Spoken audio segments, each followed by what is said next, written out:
How's it going, everybody? So we're standing out here in Fargo, North Dakota, one of our research plots, and what you can see behind me is a lot of moisture, and this moisture from a disease perspective is not optimal for a lot of cases.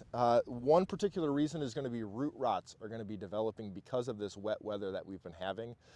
And so many of these seedlings that are starting to germinate, they're going to be exposed to these four pathogens: the oomycetes, the Pythium phytophthora, and then also the fungi, Rhizoctonia fusarium. Now, some of these seedlings may be able to pull through, being able to survive and be able to germinate, become plants, but what's going to happen is that these plants are going to have destructed roots underneath the ground. And what that means is that those plants are no longer going to be able to uptake as much water as they possibly can.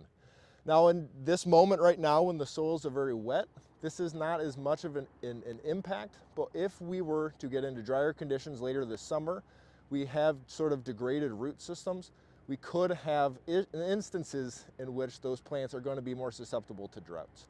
So root rots early in the season do have impacts later in the season. So in order for management of these, the biggest and most important part is the defensive strategy using seed treatments for the control of these four fungi and oomycete pathogens. So if you have already planted, unfortunately there's nothing that we can do at this time, but if you haven't planted, make sure to look into what seed treatments are out there, which active ingredients are present on those seeds.